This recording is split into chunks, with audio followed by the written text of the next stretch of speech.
All right, guys, what is up? Welcome back to Fit Body Secrets, where my mission is to bring you guys inspiration, motivation, and a ton of tips to help you guys on your fitness journey. And today, I'm gonna call myself Hot Mess Express, okay? Because coming off of last weekend, I just have to share with you guys. Because if you're watching me live on YouTube and you haven't been following my Instagram, you have missed the fact that yesterday I got slammed in the face with a disc from a disc golf game. And the worst part was I wasn't playing. I was just a pedestrian. I was getting ready for a walk in the woods and getting something out of my car. And this I literally felt like somebody just came with a baseball bat and hit me in the eye, like out of nowhere. That's exactly what it felt like. So if I look a little funny and swollen in my face, there's two reasons for that. This is just double whamming it. But second is a little bit about what's going on with me right now. And I once again just wanted to say thank you to everybody that's been reaching out. Sorry, I have to fix something on my chair. Um, and have been looking for an update and wanted to give you guys kind of the update, what's going on, and what I figured out. Because it's something that I feel like needs to be talked about. Very, very hard to get to this place, but it does happen. And I want to share with you guys what's going on with me. So hopefully I can help you all out. So I want to backtrack a little bit. It's funny because I was listening to my podcast from last week and I started out by saying, "Oh my God, I'm so tired. Like it's been such a fun week and everything like that." Cause it's been a really exciting time in my life. I love everything going on. I have so many good things to be grateful for. But I find that I don't take any time off from anything. I just who I am. I don't even when I have downtime, I want to fill it with something else. There's always something that I could be doing. In fact, even to the point before I got on this podcast, I was finishing up one more thing. Like there's always things that you can be doing, and that's me. I'm always trying to do things. But, anyways, so I had been feeling a lot of fatigue. In fact, over the last year, I have noticed the fatigue getting very bad. Like, um, you know, I've kind of just chucked it up to the fact that I'm stressed, I'm busy, I don't let myself rest, and kind of laughed it off. Like, oh, this is what happens when you don't take time off, right? And I never really thought that you hear that like things can get bad from stress, but I never really thought about how bad it could get and didn't really think about it. So, um, essentially, I'm gonna kind of just not beat around the bush. Last week when I went to the hospital and things were not looking very good, doctors were definitely saying some scary things to me. Hearing the terms liver failure, kidney failure, and heart failure all at the same time was something that at 38 years old, somebody that's super fit and active, eats super healthy, doesn't want to hear, right? It's like, oh my God, what am I doing wrong? And I actually kind of internalized this a little bit. And I thought maybe I was using exercise in a negative way. Like, oh my God, am I like, am I like killing myself in the gym and like in work and everything? And I was just kind of like really thinking and going down the weeds. And I want to break down exactly where I'm at in my state and then talk to you about what the real cause was. So essentially, I've got to make some changes because if I don't change, my blood biomarkers are not going to get any different. I am in early stages of liver, kidney, and heart failure, but very, very, very early stages. When I say this, it's like know that. So when you get rhabdo, you are technically in failure of kidney, liver function. So it's so small, it's so minuscule, the damage is very small. There is some damage to my heart, but it's very, very, very minuscule. So I know that I can fix this, right? Like I know that I can fix this. But what was the real cause? Okay. I'm talking to you about stress. I'm talking to you about exercise. I'm talking about nutrition. I'm talking about sleep. And all of these things are a factor into what happened to me. And it's one word: overtraining. And that sounds like even saying that, I feel silly. I feel silly saying it's just it's just overtraining. It's just overtraining. That's how I feel about it. But after researching and really learning a little bit more about overtraining syndrome and understanding how bad I feel right now, I think it's really important that I talk about this topic because that is what I'm going through. And I'm going to break down the different phases of overtraining today and understanding how it happens and how it happened to me because it wasn't just numbing my feelings. In fact, after talking to my therapist, I'm not numbing my feelings. I actually don't really have anything bad to my life is great. I love what I'm doing. I'm actually not a depressed person and I'm not an anxious person, but overtraining does cause depression, anxiety. So let me explain a little bit about overtraining for you guys. Now, overtraining starts in the early stages as overreaching. Overreaching is actually a good thing. In fact, you want to overreach sometimes. So maybe you guys can relate to being on like a really strenuous like back squat cycle and like the weights are getting heavier every single week. And towards that like last 2 weeks it's like, "Oh, I got to go in and hit those squats." And like you mentally have to like prepare yourself for them. And maybe you also start to find like your sleep is off a little bit, your maybe your appetite's off a little bit, and you're walking that fine line of like, am I making progress or am I like regressing a little bit, right? That's overreaching. You're at that place. In fact, I'm gonna keep my notes up here because I want to make sure I'm going over everything for you guys. But you will find that as you're increasing the volume, as you're bringing things up, you will get to that point where you're like at that breaking point. And this is where people think they're overtraining. I must be overtraining. And this is where most people will take a deload. In fact, most well-built programs have a deload built in. Okay. So you'll typically go hard and then like you'll take some time off. Overreaching can also happen without the actual programming. It can happen just from the fact that maybe you're putting too much stress on your body in different places. So it's not just, training overtraining doesn't just happen from training and nutrition. Those are two big factors in it, but it happens also from other life factors playing a factor into your recovery. Training is the sum of your time in the gym and the recovery, your workouts and the recovery. That's training. It's your workouts and it's your recovery. It's not just one or the other. So you have to have both. And if you're not having both, you can kind of go down an overreaching phase. Now, if you recognize overreaching, okay, so like I said, very minuscule signs, like maybe a little bit of, your appetite's just not quite there. You're kind of like, I don't know if I can go any harder. Like maybe you have to take an extra day off. That might be where you're at. Okay. That's totally normal. You take your deload. Typically, you're just lowering the volume, lowering the intensity. And then what happens is a really cool thing: super compensation. Super compensation essentially is when your body is going to actually overcompensate for that deload and that stress. And that's how our body gets fitter. You come back to the gym, you're like, I feel like $1,000,000.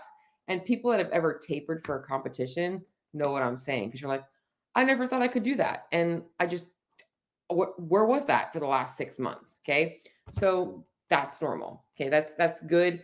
And that's part of being an athlete. That's part of being somebody that wants to, build things up. So now we're going to get into where things go a little bit wrong. Let's just say you're noticing those symptoms and you're like most athletes or most people and you don't take time off. You don't de-stress. You keep kind of pushing through. And you just kind of feel like I can do this. And now we're getting into the overtraining. And stage one overtraining, what you are typically going to experience is you might become a little bit more aware of stress. You might have a harder time handling stress. You might feel a little bit more fatigue, maybe a little bit less energy during the day. Maybe you're a little bit more sore. Your sleep quality starts to go down. You're finding yourself having a hard time sleeping at night. You're maybe even seeing some changes in your heart rate and your heart rate variability. For those of you guys that wear loop straps, this is a great way for you guys to track that. Maybe you're finding it a little bit harder to keep your heart rate down. Maybe your blood pressure might be going up. Just some weird things are going on. A sign that things are just not quite right. And you might start to feel like maybe you're even seeing some performance decreases and you're like, oh, I just need to train a little bit harder. and maybe I gotta do more aerobic work. I'm gonna start doing this aerobic work cycle or this aerobic cycle. Or I gotta lift more. Like you start to kind of think about maybe you need to do more to get better. Um, but really what your body is telling you is there's an imbalance in your HPA axis. Your adrenals are being overstimulated. Your body needs recovery. You'll also start to find you're getting a little bit of like these weird nagging injuries, a little bit of tennis elbow, maybe a little bit of shoulder stuff going on because your body is also it's not just overuse in the joint, it's also just overuse in your body, and your body's not getting enough nutrients to those muscles, and there's so much tension in your body that it's not relaxing. So it's making you more injury prone. Hormones also play a huge factor here. So this is stage one. You can easily recover from stage one by just taking a deload week. You're just going to kind of take it a little bit lower, not doing anything super strenuous. Again, a lot of people do this naturally. They just take a couple days off and they feel good. Now we're going to go into stage two. Okay. So also, I guess I should kind of go down a couple of the things recommended. Let me go through a couple of things recommended more so for each stage as well, because I want you guys to get a lot out of this podcast.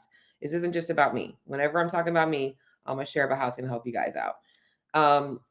You want to lower your training volume to 50 to 70%, typical deload week. Eliminate or moderate your high intensity training. Get enough sleep, and obviously increase your food habits. For sure, Kenneth, we'll look back to hearing you. Increasing your food or increasing your food habits, fixing food habits, like eliminating junk food, eating more whole foods, stuff like that. You'll likely be able to get back to training naturally within a week or two. Like typically people see a pretty fast return from this, sometimes even quicker, sometimes even just a couple days off. Now we're going to get into stage two. Stage two is there's typically also two different types of overtraining. There's sympathetic and parasympathetic. So sympathetic is like the athletes that are like power athletes, a lot of heavy lifting. And then you've got your parasympathetic, which is going to be more like your endurance athletes. So a little bit different. And the protocols and honestly the recovery from them and the stress of them is also a little bit different. And stage two is where you'll see like a little bit of a differentiation between the symptoms of these two things. But in stage two overtraining, you are going to start to see some more neurological and hormonal imbalances, not just the physical feelings. This is where we're going to start to see some problems. Resting heart rates are going to be affected. Maximum heart rates are going to be affected, just like stage one, but a little bit worse. You're going to start to see diminished performance, more noticeable regression in your lifts. You're going to start to feel like you're not even able to hit 85% of your lifts now, and you're like being okay with that. Like you're like, oh, maybe I should. Once again, you're starting to say maybe you have to lift more, maybe you have to do more. Muscle imbalances and weaknesses, a lot of tightness. You're noticing a lot of like soft tissue stuff going on, really getting worse, and you might even find that you're getting more sick a little bit quicker. Your immune system is being affected. Your gut might be affected here. More bloating, more gas, more constipation, more diarrhea. And you might even find that you're starting to gain weight. Like all of a sudden you're getting puffy, you're finding yourself like gaining weight. Emotionally, this is also where you're going to see a big change from stage one to stage two. Anxiety, stress, and all that stuff starts to really kick up. And you're having a really hard time figuring out what's causing it. Like you're getting upset more often. How many of you guys have left the gym crying over no reason? Like that stuff starts to happen. Blood biomarkers are going to be really affected here. We might see some low testosterone levels in men, underactive thyroid, blood sugar dysregulation, body temperature might be affected. And you're also just going to notice a big difference in your cognition, mental focus, not just in the gym, but in your life. Like you're just starting to feel like things are just a little bit harder. In this case, in this stage, like this is where things are getting a little bit more serious, and you should be listening to your body. So a lot of people don't listen to their body, they keep pushing. And this stage is going to require a little bit more medical and typically a little bit more medical stuff. And when we get here, this is where we also see different patterns also being exposed in a lot of athletes. Disordered eating patterns. They're starting to gain weight. They're getting uncomfortable with their body. They're not eating enough to fuel their training, which is typically under eating is one of the biggest causes of overtraining. Undereating and too much stress and not recovering enough. But this is where things get a little bit more off, because now you're like freaking out, like you're not feeling good and you're trying to do all the things to fix it and you're having all these symptoms. You might need some medical intervention at this point to help with like sleep disruptions, hormone stuff. But once again, a lot of times everybody's treating the symptoms. They're not looking at the overtraining part of it. Okay. This stage is much harder to get to than stage one. Stage one is very common. Stage two becomes a little bit less common because your central nervous system, everybody's a little bit different. Pain threshold is going to play a big factor. Mental toughness, unfortunately, plays a factor in this. A lot of people, I'm going to be honest, just are not mentally tough to keep pushing through to get to this point. That is a good thing. I'm not saying that having the mental toughness to overtrain is what you guys want. I'm just saying that some people just don't have an off switch and they keep going and they keep going. In fact, I don't want to say names, but there's been in the last year or two a couple of very high end athletes that have had to step back from competition. And I do full heartedly think that this was part of it. And I'm very proud of those athletes for doing that. But I do think that this is a huge part of it, because when you're driven, you get to this place. Okay.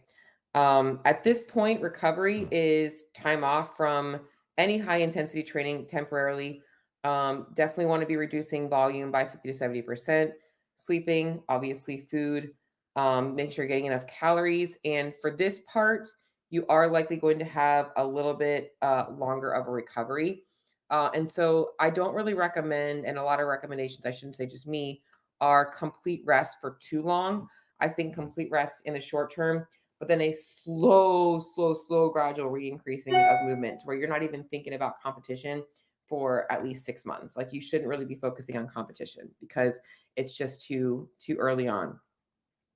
If you don't take things seriously in stage two, now we're talking about stage three. Okay, stage three is where things are very, very serious. It's serious chronic excess stress condition. This end stage is associated with the exhaustion of neurological and hormonal mechanisms, typically with more severe physical, biochemical, or mental emotional consequences. Training and competitive performance continues to worsen, with many athletes competing poorly or not at all. Okay. Um, Essentially, in part due to the condition of the adrenal glands and its inability of the HPA axis to compensate for the ongoing chronic stress. Adrenal exhaustion includes its failure to produce. I'm just going to go down the row. Basically, I'm reading from verbatim, because what you're hearing here is your body, your brain is just shutting down. Your HPA axis is affected. Your adrenals are shot. Cortisol's off. Your hormones are off. Everything is being shot. Your body is no longer able to do anything. The lack of physical and mental energy reduces the desire to compete and sometimes train. Depression, physical injury, poor immunity, gut dysfunction are associated with poor fitness and health. There's an increased risk for hyponatremia because you could be losing too much electrolytes. It's a rough pot. It's a really, really, really rough pot. And this is where I'm at. And this is very hard for me to admit. And I'm going to kind of take you guys through what got me here, because this doesn't happen overnight. It's not a week or two. Okay. This started a couple of years ago. And I've been able to, I dabbled in stage two for a very long time, but never fully came out of stage two, to where I would have periods where I was like, and if you're not watching me on YouTube, I'm using my hands to go up and down, where I would pull myself out of it and then kind of feel good for a while, back into it. Never actually fully recovering from it. And then this year in particular, things started to get really bad. So actually before this year, shoulder surgery, the shoulder injury that caused the shoulder surgery was really where I should have said, hey, it's time to take a step back. That's where I was fine lining that stage two end phases. And my body was starting to tell me something different. I noticed that. Shoulder surgery was kind of fortunate because it did kind of pull me back into stage two and was allowing me to recover a little bit. But then post surgery, I started to train again. And I think I was probably in the lower end of stage 2. And with diving into work full throttle, I kept training pretty much the same volume, but I changed how I was training. And because I couldn't do snatches, clean and jerks, I couldn't lift, couldn't do a lot of heavy gymnastics, kipping, and all that stuff. I changed to focusing on what I could control, doing more aerobic work, working on my engine, working on building some strength in my legs. And I started to do small off squat cycle, started to do more aerobic training, endurance training, not long distance, but it's smart stuff. I would do longer distance one day, intervals one day. And with this stuff comes a different thing that you guys have to understand. With weightlifting and overtraining, you can only lift so heavy, right? And you can only do so much volume. Like when you're trying to get stronger, you don't just start squatting more to get strong. Like you don't like, so if you're trying to do 5 rep maxes, you don't start doing 20 rep maxes to get your 5 rep max up, unless you're Cheryl Nasso. But you typically like, you're like, okay, I'm at a plateau. Like you just can't go any heavier. You can't just magically lift heavier. With endurance training, you can do multiple things to increase your endurance. And I was building up a tolerance to things. So my volume was increasing. So with weightlifting, you're increasing the weights, you're not increasing the volume. I was increasing the volume. So like what started off as like maybe I could run a typical day was like 4,000 meters. Now I was able to handle 6 to 8,000 meters and I felt fine. And then I was adding in this Molov program. And like I said, not recovering at all. And this is where things started to go bad. So I wasn't doing the wrong things. In fact, everything I was doing was not in a way of like self numbing or self medicating. It was literally in the way of like, I want to be fitter. I want to get better. So I'm going to keep doing more. And what I was finding was it was taking me a few more sets to get things up and running to where I wouldn't feel like I was in my groove until like set 3 or 4. And so I would be pushing through. And I was doing a lot of interval training, a lot of like mixed modal stuff after my recovery when my shoulder felt better. I was excited and I was starting to get into different types of mixed modal aerobic. Like I was mixing like bike with dumbbells, just doing all kinds of stuff. But my volume tolerance was going up.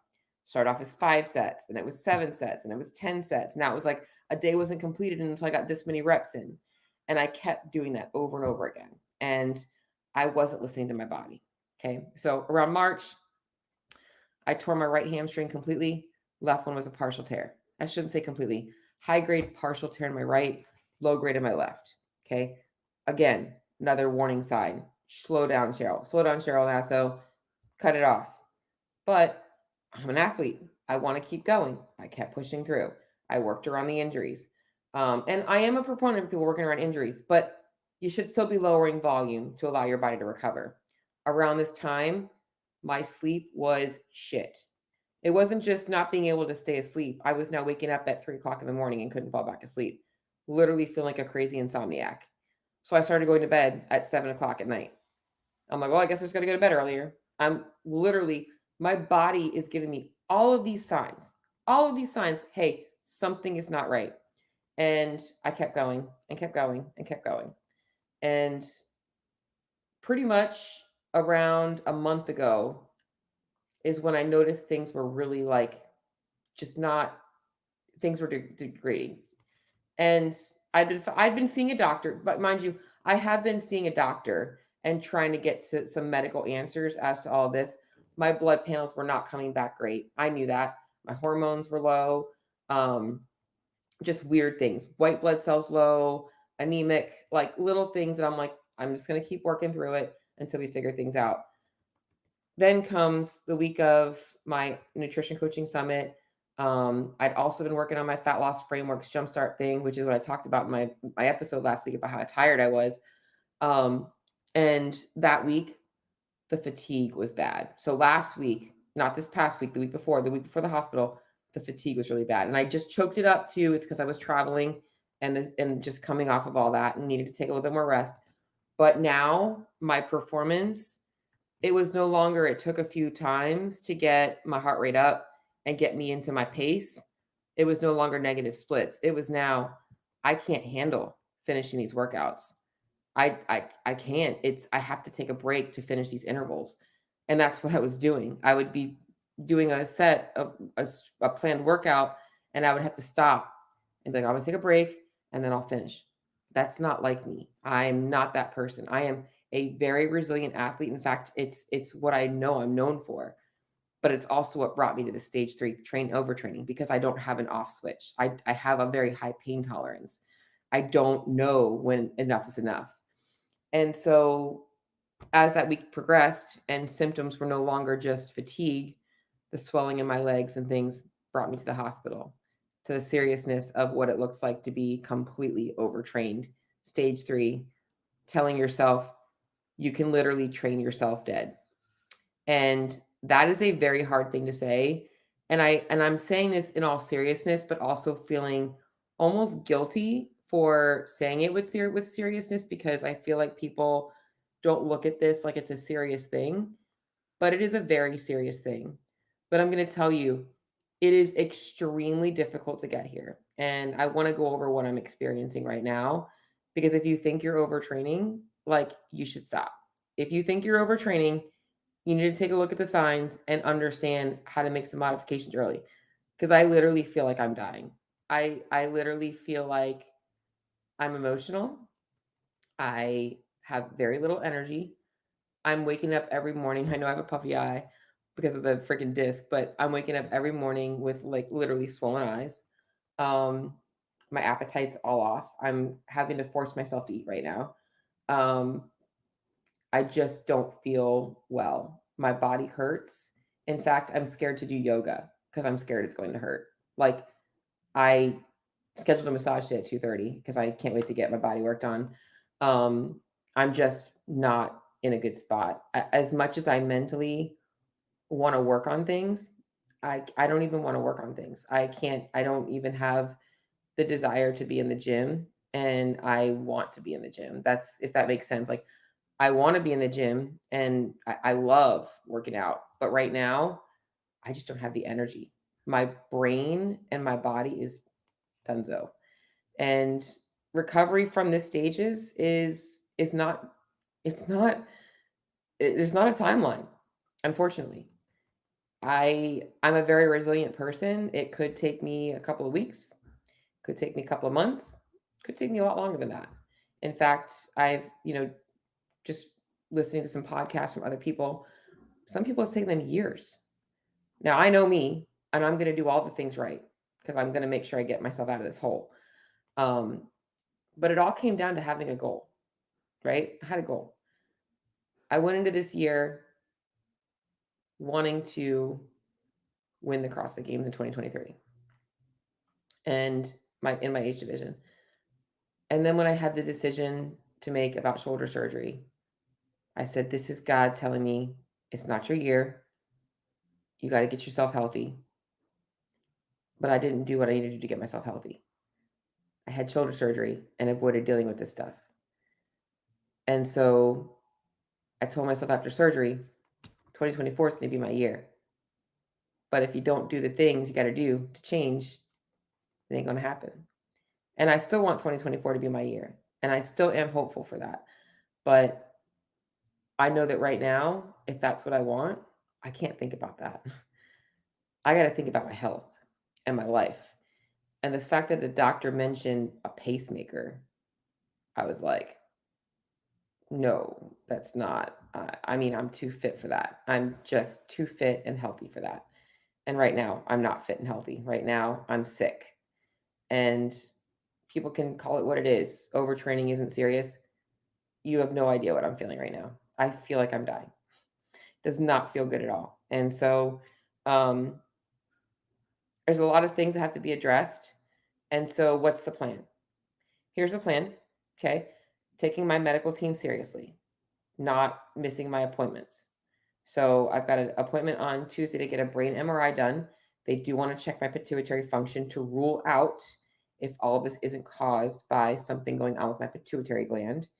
But once again, I'm not going to not put blame on myself, that this is just something that I've done to myself. I'm going to follow up with the cardiologist, follow up with my primary care, trying to get my hormones back in line again. So I am, you know, the hard thing is that when you love training, you want to be in the gym. And I need to take time off from training. And it's really hard to hear people tell me, you just got to take time off. Just don't work out. That's literally telling a kid he cannot play on a playground. And so if that's what you're going to tell me, I want everybody to just leave me the fuck alone. That's how I feel. However, I know that's what I need. And I know that I have to make serious changes. And I'm really trying. Okay. I am really trying. So when I say I'm trying, yesterday I went for a walk in the woods and I got on my C2 bike and I biked in zone 1, not zone 2, literally zone 1. A very easy bike while I just listened to some podcasts and did something to move my body. Okay? Today I went for a walk and that's all I'm doing today. So tomorrow I plan to go for a walk and do nothing else. So I am slowing things down because if I really want to recover, this is what it's going to take. However, it's not just about this. It's also managing the other things in my life that have brought me here. Like learning to not be on the hamster wheel of trying to be ahead of myself every single week. Taking time to go sit on a beach, take a vacation, be with friends. Because as I mentioned, training is working out and recovery. And recovery isn't just not working out. Recovery is recovery. Moving a little slower in the morning some days, like not being in a rush to do things. Guys, I can't tell you the last time I have been able to just sit in the morning with a cup of coffee and not think about doing things. And if that's you and maybe you're not overtrained, because I'm going to talk about why I'm talking about this today. You might not be overtrained, but you might be over fucking stressed. And your life is a constant game of freaking cat and mouse. Like you're just chasing your tail all the time, going, going, going, going, going. That's just as bad. And it's fucking up your hormones. It's fucking up everything. It's the same shit. It's just not the body shit that I'm dealing with. Okay. So I am taking it a little bit easier this week. I am going to try and slow down. I gotta not be in a rush to do things. And I don't think that people know how bad it feels. And when you're there, you'll know because it feels you think you've been at rock bottom and then you're like, I literally can't walk. That's how it feels. I don't want to walk. So what I want to talk to you guys about and train to live, I would love to talk to you more about your experience. So definitely hit me up. I definitely am looking for support here.